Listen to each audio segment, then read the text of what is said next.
하나님께서 사용하는 사람들이 있습니다. 그 사람들은 누구냐면 어떤 직위나 어떤 위치에 있었을 때 변치 않고 끝까지 겸손함을 유지하는 사람입니다. 하나님은 겸손한 사람들을 사용하십니다. 그 사람이 진짜 하나님이 사람인가 아닌가를 어떻게 알 수 있느냐? 그냥 있을 때는 잘 모릅니다. 근데 그 사람에게 무슨 직분을 맡긴다든지 좀 높은 직위를 딱 맡아놓으면 그 사람이 어떻게 하는가를 이렇게 두고 보면 압니다. 직위가 없을 때는 사람이 겸손하고 직위가 없을 때는 이렇게 드러나지 않았는데 어떤 직위를 딱 맡아놓고 나면 처음엔 안 그러는데 차차차차 사람이 변합니다. 교만해지고 자기 목소리를 내고 주기를 갖고 남용해서 남을 비난하고 자기가 뭔가 대단한 것이 된 것처럼 군림하기 시작합니다. 하나님은 그런 사람들을 나중에는 버립니다. 다. 그래서 우리들도 조심할 게 있습니다. 지금은 모릅니다. 지금은. 그러나 내가 어떤 직위를 맡고 어떤 직분이 맡아졌을 때도 내가 그 겸손함과 그 하나님께서 나를 처음에 맡겼던 그 생각들을 그대로 갖고 가고 있느냐 안 가느냐 굉장히 중요합니다. 네, 이렇게 일을 이렇게 하다 보면은 처음 했던 겸손한 사람들을 맡기면 일을 잘하겠지 하고 맡겼는데 목소리를 내고 순종하지 않고 자기 소리가 커지기 시작합니다. 그럼 하나님이 어떻게 합니까? 때가 되면 그를 버리십니다. 오늘 그 대표적인 사람이 누구였냐면 사울입니다. 하나님이 사울을 썼습니다. 왜 썼습니까? 겸손했습니다. 자기를 낮추고 자기의 어떤 일들을 맡겼을 때 스스로 그는 겸손함을 보였고 그를 왕으로 세웠을 때 행구 사이에 숨어서 자격이 없는 자기를 맡긴 거에 대해서 겸손한 얘기를 했습니다. 실제로 그랬습니다. 오늘 이렇게 15장 보면은 하나님이 처음에 왜 세웠는가 15장 17절을 보면 나옵니다. 사무엘이 이르되 왕이 스스로 작게 여길 그때 이스라엘 지파의 머리가 되지 아니하셨나이까 여호와께서 왕에게 기름을 부어 이스라엘 왕을 삼으시고 이렇게 입니다. 여기서 얘기하고 있죠.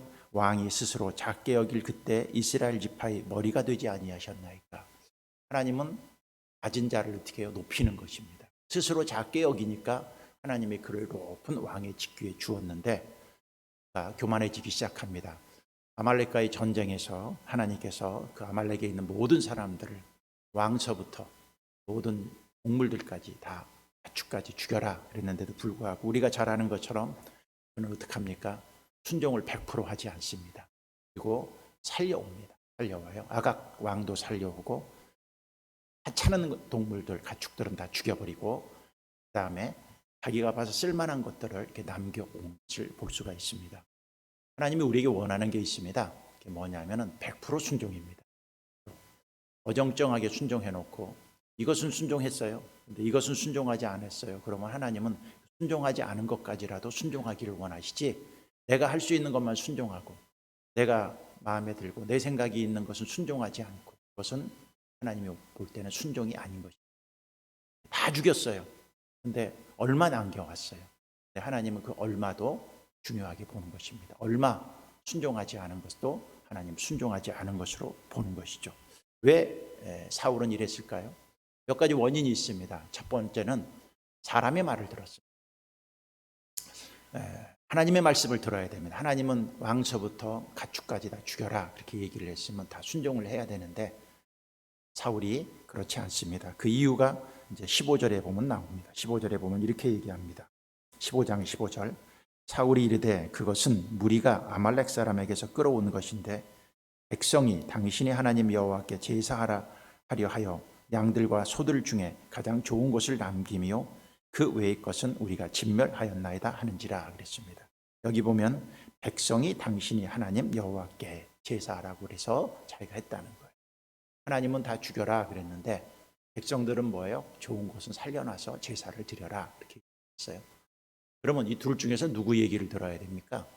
둘 다 보면은 백성들이 얘기한 것도 타당한 얘기입니다. 그 살려갖고 하나님 앞에 제사 드리면 되지 않겠느냐? 남들이 볼 때는 그것도 신앙적인 얘기일 수도 있고 합리적인 얘기일 수 있지만 하나님이 원하는 게 있습니다.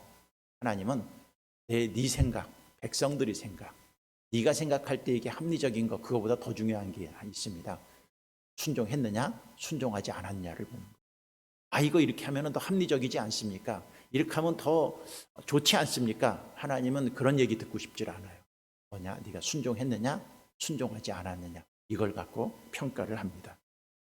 우리도 신앙생활을 합니다. 하나님의 말을 우리가 들어야 되고 사람의 말을 들어야 돼요. 그런데 이 둘을 갖고 우리가 늘 신앙생활을 하다 보면은 무엇을 결정해야 될까? 혼동될 때가 있습니다. 혼동할 필요 없습니다. 누구의 말 들으면 돼요? 하나님의 말씀이 어떻게 얘기하고 그 하나님 말씀 들으면 합리적이 아닌데요. 하나님 말씀 들으면 이게 말이 안 되는데요. 그런 거 따지지 마십시오. 그건 전부 다 누구 생각입니까? 자기 생각입니다.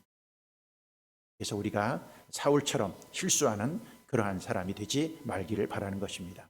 또 이 사울이 실수한 게 있습니다. 그거 무엇이냐면은 물질에 대한 욕심이 있었다는 것입니다. 19절을 한번 보면 그렇게 얘기합니다. 어찌하여 왕이 여호와의 목소리를 청종하지 아니하고 탈취하기에게만 급하여 여호와께서 악하게 여기시는 일을 행하였나이까? 이렇게 얘기합니다. 여기 보면은 탈취하기에만 급하였다라고 합니다. 전쟁을 해서 하나님 말씀에 순종을 해야 되는데 보니까 막 양들이나 뭐 염소나 좋은 것들이 많으니까 그거 어떻게든지 뺐는데 더 목적이 있어요. 그거 뺐다 보니까 시시한 것은 다 죽여버리고 토실토실하고 좋은 것들은 다 살려낸 것을 본문에 보면은 볼 수가 있는데 탈취하기에 급급했다. 하나님의 말씀을 듣는 것이 있어요. 그 다음에 우리가 무엇인가를 취득하고 얻는 것이 있어요. 둘 중에 뭐가 중요해요? 하나님의 말씀이 중요한데 사울은 뭐예요? 이득, 탈취해서 그것을 갖고자 하는 욕심이 그를 지배했다는 것입니다. 욕심이 잉태하면 죄를 낳고 죄가 장성하면 사망을 낳습니다. 우리 마음속에 욕심 없는 사람은 아무도 없습니다. 나는 욕심이 없어. 천만의 말씀입니다. 사람들은 다 욕심이 있습니다. 그 욕심에 끌려갖고 어떤 일을 결정하고 어떤 일을 진행하지 마십시오. 우리들도 항상 갈등이 있는 것, 여러분들이 신앙생활하다가 갈등이 있어. 이걸 해야 될까? 저것을 해야 될까? 그럼 점검할 게 있어요. 내가 욕심에 의해서 결정을 하는 것인가? 하나님이 원하는 것인가? 그거 놓고 보면은 답이 딱 나오고. 거의 우리가 갈등하는 것 그 밑바닥에 뭐가 있어요? 내 인간의 욕심이기 때문에 갈등하는 것입니다. 욕심을 딱 버리는 순간에 마음이 홀가분해집니다. 왜? 하나님의 말씀을 들을 수 있기 때문입니다. 그래도 우리들도 신앙생활할 때 욕심, 인간의 마음속에 있는 야망 이런 것들을 버려야 된다는 것입니다. 세 번째는 왜입니까? 그가 잘못한 이유가 핑계를 대는 것입니다. 13절에 이렇게 얘기하고 있습니다. 사무엘이 사울에게 이른즉 사울이 그에게 이르되 원하건대 당신은 여호와께 복을 받으소서 내가 여호와의 명령을 행하였나이다 하니 그랬습니다. 여기 처음에 사무엘이 찾아왔을 때 사울은 뭐라고 그래요? 내가 여호와의 명령을 행했다는 거예요. 그러니까 이게 무엇이냐 하면은 하나님이 하라고 그래서 했다는 거예요. 근데 하나님이 하라고 그래서 하긴 했는데 예를 들어서 95%는 했는데 몇 프로를 안 한 거예요? 5%를 안 한 거예요. 하나님이 하라고 했습니다. 그리고 하나님 핑계를 대는 거예요. 근데 우리들도 신앙생활 하다가 이거 하나님 일 아닙니까? 라고 핑계를 대지만 순종하지 않는 5%가 있는가 이걸 봐야 돼요. 그리고 아까 얘기한 대로 14절을 보십시오. 사무엘이 이르되 그러면 내 귀에 들려오는 이 양의 소리와 내게 들리는 소의 소리는 어찌 됨이니다가 하니라. 사울이 이르되 그것은 무리가 아말렉 사람에게 끌어온 것인데 백성이 당신이 하나님 여호와께 제사하려 하여. 누구 핑계 대려는 거예요? 백성 핑계를 대. 사람들한테 사람의 말을 들었고 문제가 딱 터지니까 사람에게 핑계를 다 대. 핑계대는 것은요, 죄를 지은 사람들에게 나타나는 전형적인 증세입니다. 어떤 문제가 딱 터졌어요. 근데 그것이 잘못이에요. 근데 사람들은 그 잘못을 인정하려고 하지 않고 전부 다 누구 때문이에요? 누가 그래서 그래요? 저 사람 때문에 하면서 핑계대는 버릇이 있습니다. 아담과 하와가 선악과를 따먹고 핑계댄 이후로 그 죄성이 우리에게 있어서 인간은 누구에게 죄가 있으면은 내가 죄인입니다 하고 인정하기 전에 핑계를 대는 버릇들이 있습니다. 근데 핑계를 대는 것은 잘못입니다. 우리도 신앙생활할 때 하나님 앞에 버림받지 않으려면 또 내가 어떤 직위에 있어. 직위에 있는데도 불구하고 그 직위에서 하나님 앞에 탈락되지 않으려면 핑계대는 버릇들을 버리고 내가 뭔가 잘못이 되었으면 인정하고 수용하고 잘못했습니다 하고 고백하고 사람한테 잘못했으면 사람한테도 회개하고, 또 하나님 앞에 내가 잘못한 거 있으면 회개해서 솔직히 하나님 앞에 나갈 때 하나님은 그 사람들을 축복해 주신다 하는 것입니다. 네 번째 잘못이 무엇입니까? 자기를 위해서 기념비를 세우는 것을 볼 수 있습니다. 12절을 보면 그 얘기가 있습니다. 사무엘이 사울을 만나려고 아침에 일찍이 일어났더니 어떤 사람이 사무엘에게 말하여 이르되 사울이 갈말에 이르러 자기를 위하여 기념비를 세우고 발길을 돌려 길갈로 내려갔다 하는지라.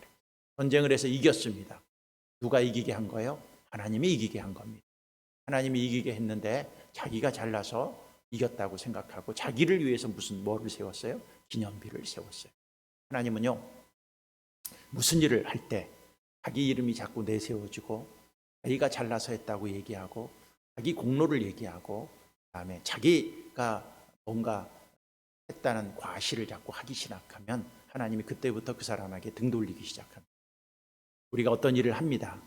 내가 열심히 해서 그 일이 이루어졌다고 할지라도 여러분, 그 일을 뒤에서 이루게 하신 분은 누구예요? 하나님이십니다. 이건 내가 똑똑해서, 내가 좋은 사람 소개해서, 내가 잘나서, 내가 경험이 있어서 이거 한 거 아니야? 그 말을 하는 순간 하나님이 그를 버리기 시작합니다. 우리가 신앙생활할 때 조심할 게 있습니다. 특히 사울과 같이 하나님이 겸손했어요.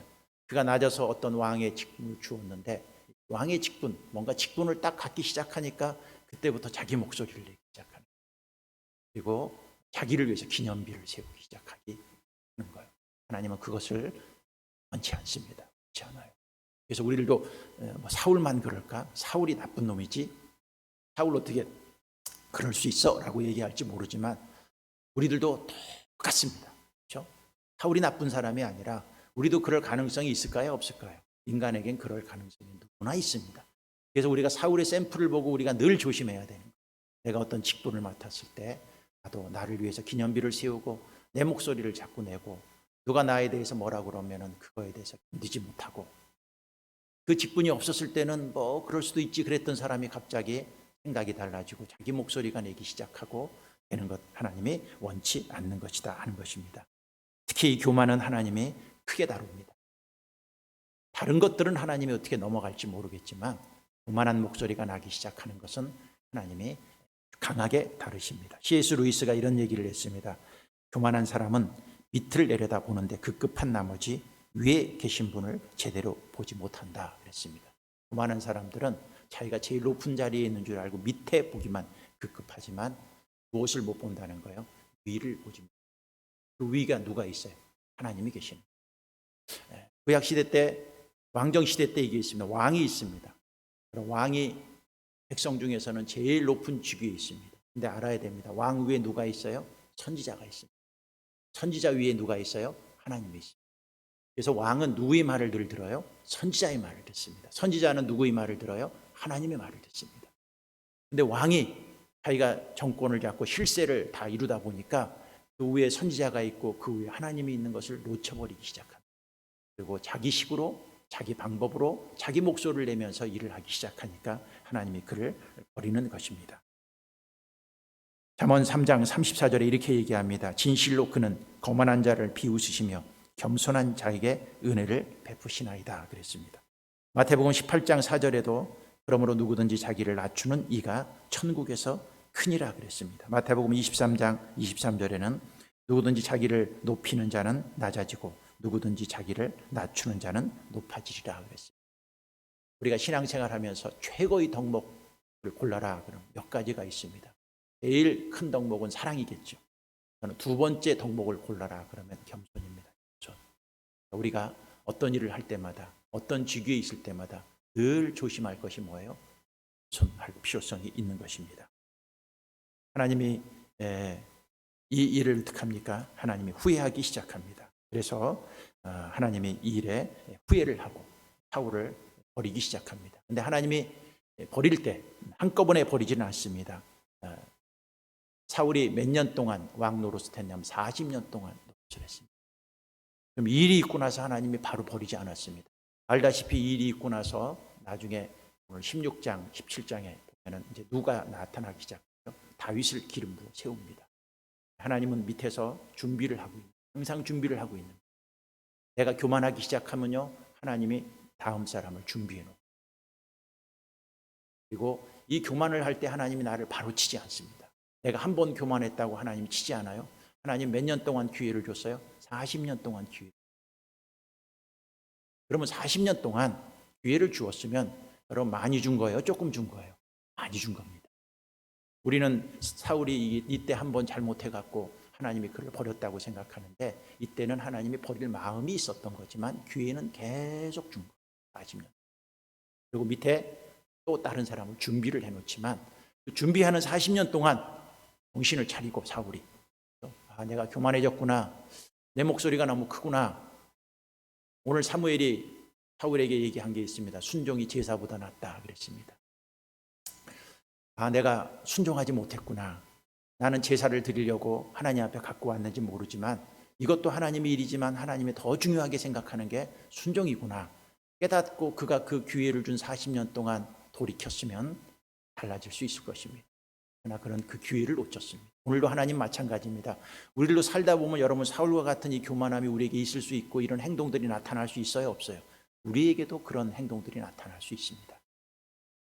하나님은 사울에게 40년 기회를 준 것처럼 우리에게도 기회를 줘요. 이 새벽에도 한 번씩 기회를. 말씀을 들을 때도 기회를 주고 우리가 삶을 살 때도 하나님께서 계속 우리에게 기회를 줍니다. 그 기회는 뭐예요? 교만하지 말아라. 순종이 제사보다 낫다. 순종하는 게 중요하다. 이것도죠. 나는 예배를 열심히 드립니다. 예배를 열심히. 하나님 예배 드리는 것보다 뭐가 더 중요하다는 거예요? 순종했느냐? 이걸 얘기합니다. 하나님이 중요하게 생각하는 게 있습니다. 예배의 형식, 제사의 형식, 그거보다 더 중요한 게 뭐예요? 순종했느냐? 순종하지 않느냐를 우리가 계속 하나님이 사울에게 40년 동안 기회를 준 것처럼 우리에게도 기회를 줄 수 있습니다. 그때마다 내 마음속에 늘 생각하는 게 하나님이 나에게 주신 이 기회들, 그리고 수도 없이 말씀을 통해서 읽을 때마다 들을 때마다 나한테 주시는 그 메시지들이 있을 때 우리가 그것이 하나님이 나에게 또 기회를 주는 거예요. 이 말씀을 주면 또 기회를 주는 거예요. 그럼 이 기회를 놓치면 안 됩니다. 놓치면 안 되고 사울이 정신을 못 차려서 그는 결국 죽임을 당했지만 나는 정신을 차리고 이제는 순종하고 가자. 믿음으로 가자. 뒤에 얘기가 나오지만 다윗은 골리앗과의 싸움에서 무엇으로 갔어요? 믿음으로 나가서 하나님이 그를 사용하고 그를 높이기 시작합니다. 다윗이 하나님이 버리지 않고 그를 가지 사용한 것은 다윗에게 있어서 그에게서 좋은 점 하나가 있습니다. 그건 뭐예요? 순종하는 것입니다. 우리가 알다시피 그도 죄를 지었고 그도 잘못을 했었습니다. 나단 선지자가 그의 죄를 지적했을 때 어떻게 합니까? 사울처럼 변명하지 않습니다. 사울처럼 핑계대지 않습니다.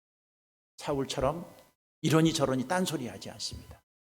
선지자가 딱 말을 하니까 바로 자기가 잘못했다고 인정하고 회개하고 갑니다. 그러니까 하나님이 다윗도 잘못해요.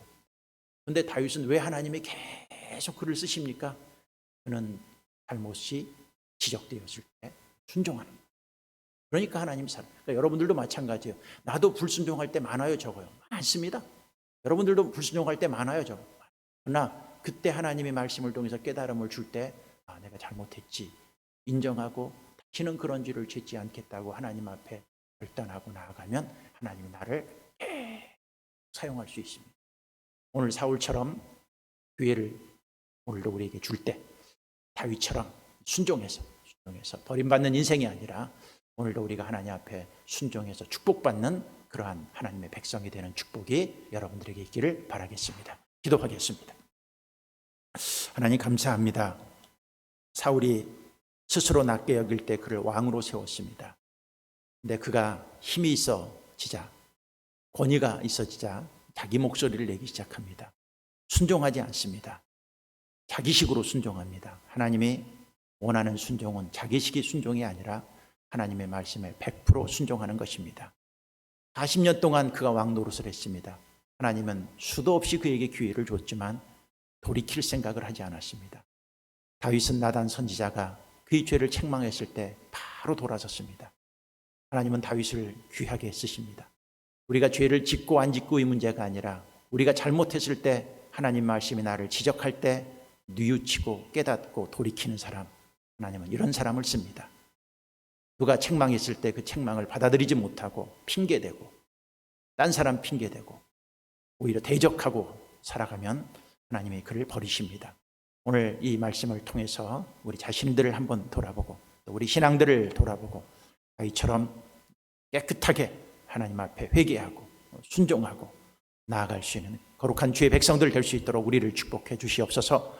예물드린 손길들을 축복해 주시옵시고 이들에게도 동일한 은혜를 주시고 하나님 이들도 다윗처럼 순종하는 하나님의 백성 될 수 있도록 복의 복을 더하여 주시옵소서. 예수님 이름으로 감사하며 기도드렸사옵나이다. 아멘. 하늘에 계신 우리 아버지여, 이름이 거룩히 여김을 받으시오며 나라가 임하시오며